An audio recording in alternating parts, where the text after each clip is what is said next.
in Norwich there was a thing called the Stage Door Canteen. They opened these in the big cities. Still rank had its privileges. There was an officers' bar and another ranks bar. And I'd gone in there one. I didn't go a lot, but I called in one night. One of the attractions was that occasionally somebody like Bing Crosby had come down. It was one of these sort of nights I'd gone down with. I met some American flying officers.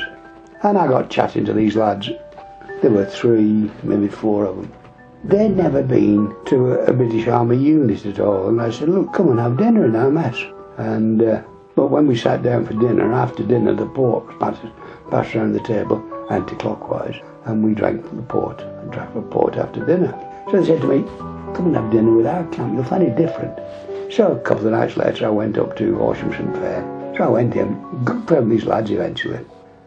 The evening meal was served in the hangar, which was kept for feeding. The others all had aircraft in. And everybody from the general officer commanding the station queued up with a little metal tray with 4 indents in it.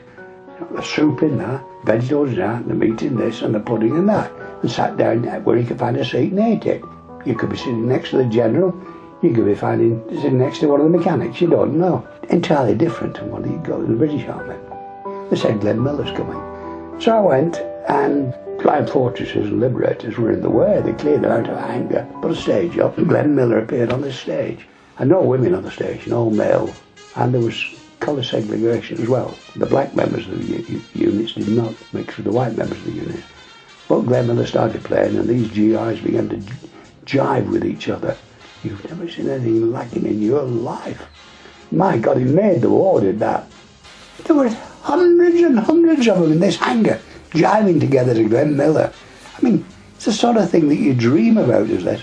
Well, the Americans, they tried to storm the bandstand, and dear me.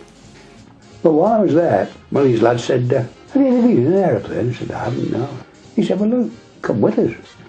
We're going to Berlin tomorrow night, and with loads of room. I mean, it's loaded with bombs. Well, damn it, we've got another 10 people in the bomber. There's plenty of room in it. I said, they get shot. He said, well, try and get permission to come. I mentioned to the CO, he said, yeah, well, you won't get shot. You'll be court-martialed if you do go. You are not going. So God knew I didn't, because I didn't come back. And they'd sent something like 80 aircraft out from that station. And they got about 15 back. The losses were enormous. Probably by the time we got up towards Le Havre, the dreadful news was that Glenn Miller had been shot down. And believe me, the war almost finished that day, because people were so upset.